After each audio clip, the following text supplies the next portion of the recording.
แกงหน่อไม้พี่น้องเอ้ยไปหากันยากบนไปหาอยู่ในก่อได้ไปหาซื้อ ปอกหน่อไม้ทามิวเมียวเมียวแกงหน่อไม้เด้อปอกท่าต้มท่าแกงซุ้มการแกงหน่อไม้ตอนสวยไปหามาแล้วหาชื่อ หาชื่อแกงหน่อไม้ซุ้มแกงหน่อไม้ซุ้มนี่ซื้อหน่อไม้กระเจ้ากระแถบมาพร้อมน้อยเขาไปหาบ่ได้เขาก็ซื้อเอาเจ๊เลยน้อยมาเด้อ ผู้ดีแกงหน่อไม้ซุ้มหลายๆคนพี่น้องเลยซุ้มกัดอยู่หน้าเฮือนนี่แหละมาเด้อกินน้ำกัน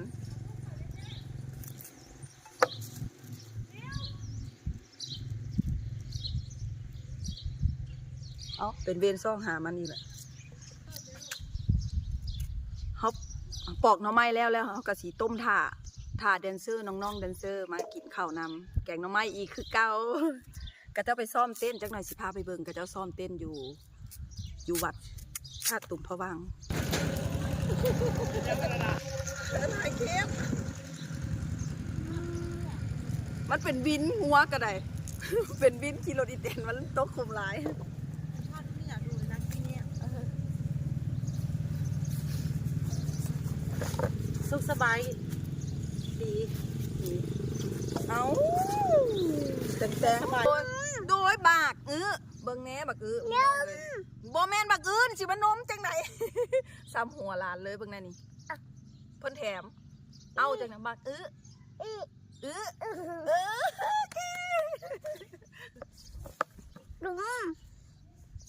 มักอยู่ไทยหันกับเจ้าห้องฟักทองผู้ดีซ้ำหัวหลานเลยเบิ่งแน่นี่มักฟักทอง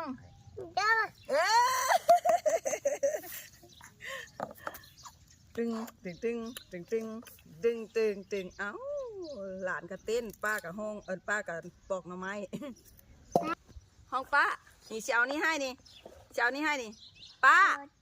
โดยบักฟักทองโอ้โหเยี่ยมดูเยี่ยมใส่เยี่ยมลูกนะไหนเยี่ยมยิ้มบานก่อนยิ้มแอคท่าดูแอคท่าเอาไทยว้าวจังกันวัดอย่างคุณแรงแต่งั้นจะขามาก็เป็นวัดโดยอะไรมันมันเกาะบ่แซ่บบ่คุ้มนี่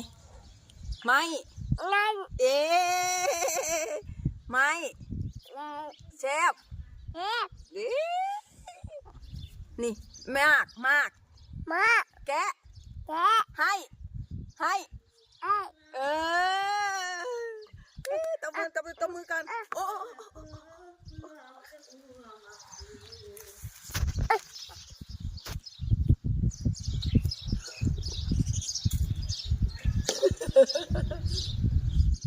คนเฮานี่มันงามนี่ก็ยังออกมานี่ก็งามเลยตื่นนอนมาแล้วก็ได้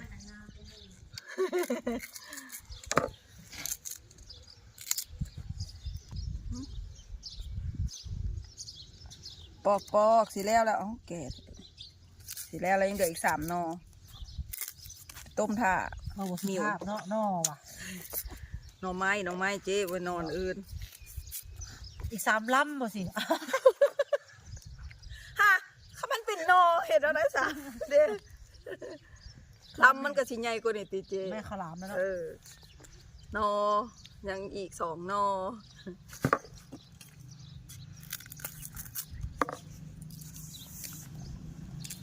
จะเบิ่งคนลงทุน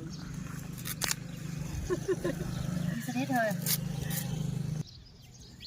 ของมือเนยมันดังมือโอ้ยจะเป็นวัดเจ้าก็ห้องเพลงมวนอยู่แล้วเจ๊ก็ได้ตัวเอาจะเครื่องจักใดดูล้ำก็ได้มีอย่างก็ได้นะเต็มเหนียวไปเลยพี่เต็มที่ไปเลยเธอเปลี่ยนเพลงนี้บ่มวนเอาเพลงกันมันกำลังมาแห้งนี่นะล้ำก็ได้เจ๊ปุยลุยแก้มจงปล่อยลอย ปล่อยลอยวะ เป็นบ้านมันออกปุยลุยเลยค่ะปุยลุยแก้มเจ้าปุยลุย ปล่อยลอยยังว่าปุยลุย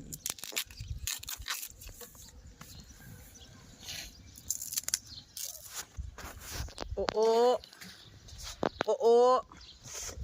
ช่วงนี้กินหน่อไม้ซื้อไปก่อนพี่น้องเอ้ย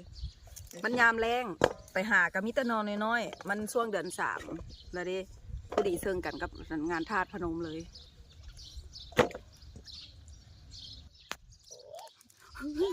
โอ้ขอโทษโมเมนต์ตรงกัน โอ้ยเดี๋ยวเพิ่ง อยู่ในช่วงเดียวกันเลย บักเซรีกับชิคาโค ใกล้แล้วพี่น้องใกล้จะฮอดบุญธาตุพนมอีกประมาณที่2 ทิศก็ฮอดบุญธาตุพนมแล้วนี่มันเป็นช่วงหน้าแรงก็ต้องได้กินหน่อกินได้กินแหนงมันก่อนเนาะ กินแดงมันอันนี้เขาก็เลยไปซื้อมา ทำไมเลี้ยงน้อง ก็ หรื ได้ อว่า กิน อดน้ำเราได้กินโลดทำไมเลี้ยงน้องบ่ได้เลือกยาม